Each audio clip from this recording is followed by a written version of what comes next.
DC man is taking his grandmother on a road trip of a lifetime. Brad Ryan works in the vet department at the National Zoo. For the past 3.5 years, he's been taking his grandma Joy to every national park in the U.S. Photojournalist Mike Furr caught up with him today in Rock Creek Park to talk about their adventures together. Hey Grandma, where are we? We're in the middle of a redwood forest. How do you feel when you look up at these trees? It makes you feel very small. If you can imagine living in a glacier flattened state your whole life, and she really never had an opportunity to fulfill that sense of adventure in herself, and I actually think that it's keeping her alive. There were some tragic things happening at our college, and I needed to remove myself from that situation for my own mental health. And we were 6 hours from the Smoky Mountains, and I thought this is an opportunity to finally get her to see a mountain.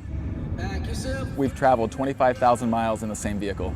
38 states and 29 U.S. national parks so far. Are you glad you came down here? Oh yeah, I like this. Pretty cool, huh? People were not used to seeing a young man walking around with a very visibly older lady. And so, you know, people would stare at us and she would look at me and say, "You reckon they think I'm a cougar?" And I said, if it makes you feel better, we'll explain to everybody we meet that this is not a Harold and Maude situation. Good morning, Grandma Joy. How are you? Pretty good. We have a friend. When I get too close, he'll be alligator lunch. I think he's gonna come across the road. What is it? Where's his mom?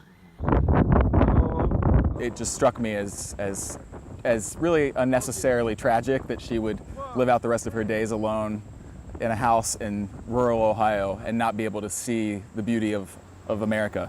Everything's beautiful. You can't believe all these beautiful, like, mountains. She's really stunned by it, and I think a lot of what I'm seeing in her eyes says more than what I'm hearing her articulate. She has been widowed for 20 years. She lost 2 of her 3 sons when they were in their early to mid 40s, and she's had to work a minimum wage job into her early 80s to be able to survive week to week.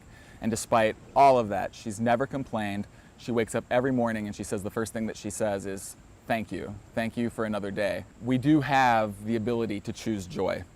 And that's my takeaway from this road trip that I will carry with me the rest of my life long after she's gone. That is a great grandson. Hundreds of people are following Brad and his grandma along their journeys. Brad's Instagram account has 800 followers. I'm sure that number is going to go up. Hope so. Wow, good Yeah. story.